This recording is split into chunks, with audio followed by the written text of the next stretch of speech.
അപ്പോൾ എല്ലാവർക്കും സുഖമല്ലേ? അപ്പോൾ ഒരു നെക്സ്റ്റ് പുതിയൊരു വീഡിയോ ആയിട്ട് ഞാൻ ഒരു കുക്കിംഗ് വീഡിയോ ചെയ്യാമെന്ന് ഓർത്തു. അപ്പോൾ ഇന്ന് ഞാൻ ചെയ്യുന്നത് നമ്മുടെ കൊച്ചിക്കാരുടെയൊക്കെ എനിക്ക് തോന്നുന്നു ഞാൻ ഇവിടെ വന്നിട്ട് ഒരുപാട് നമ്മുടെ കേരള പല പല ഡിസ്ട്രിക്റ്റിൽ നിന്നുള്ള ആൾക്കാരെയൊക്കെ പരിചയപ്പെട്ടു. ബട്ട് നമ്മൾ ഈ ഒരു സ്റ്റൈലിൽ കറി വെക്കുന്നതായിട്ട് അവരാരും പറഞ്ഞ് ഞാൻ കേട്ടിട്ടില്ല. അതുകൊണ്ട് ഞാൻ കൊച്ചിക്കാരുടെ സ്വന്തം കറി എന്ന് പറയുവാണ്. നമ്മളുടെ മീൻ വറുത്ത് കറി വെച്ചതാണ്. അതിപ്പോൾ എല്ലാവർക്കും അറിയാം. അതായത് പാലൊഴിക്കാണ്ട് വിനാഗിരി ഇട്ട് വെക്കുന്ന കറിയാണ്. എപ്പോഴത്തെ പോലെ ബേസായിട്ട് നമ്മുടെ സവോള ആദ്യമേ കടുക് പൊട്ടിച്ചു, ഉലുവ പൊട്ടിച്ചു, സവോള ഇട്ടു, പച്ചമുളക് ഇട്ടു, അതുപോലെ തന്നെ ഇഞ്ചി വെളുത്തുള്ളി കുഞ്ഞായിട്ട് അരിഞ്ഞിട്ടാണ് ഇട്ട കേട്ടോ. ഇതൊരു കൈൻഡ് ഓഫ് നമ്മൾ അച്ചാർ ഉണ്ടാക്കുന്ന രീതി തന്നെയാണ് ഈ ഒരു കറി ഉണ്ടാക്കുന്നത്. അച്ചാറിടില്ല അതുപോലെ തന്നെ.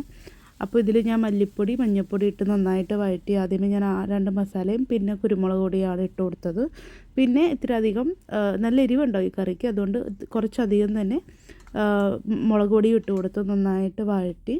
ഇതിനകത്ത് പുളിയുടെ ഫാക്ടർ നമ്മൾ ഇതിൽ വിനാഗിരി ആട്ടോ ഇട്ട് കൊടുക്കുന്നത്. ഞാൻ എൻ്റെ തവിയുടെ 2 തവി അളവിലാണ് ഞാൻ വിനാഗിരി ഇട്ടേക്കുന്നത്. അച്ചാറാക്കാനാണെങ്കിൽ നമ്മൾ ഇതിൽ കുറച്ചും കൂടി വിനാഗിരി അങ്ങോട്ട് ഒഴിക്കുന്നു. പിന്നെ വെള്ളം തീരെ ഒഴിക്കാണ്ട് കുറച്ച് മാത്രം വെള്ളം ഒഴിച്ചിട്ടാണ് ഇത് ചെയ്യേണ്ടത്. പക്ഷേ ഈ കറിയിൽ ഞാൻ കുറച്ച് മീൻ മുങ്ങി, അതായത് നമ്മൾ മീൻ വറുത്തിട്ടാണ് ഇതിൽ കറി വെക്കുന്നത്. അപ്പോൾ ആ വറുത്ത മീനുകളൊന്ന് മുങ്ങിക്കിടക്കുന്ന വിധത്തിൽ ഞാൻ വെള്ളം ഒഴിച്ചിട്ടുണ്ട് കേട്ടോ.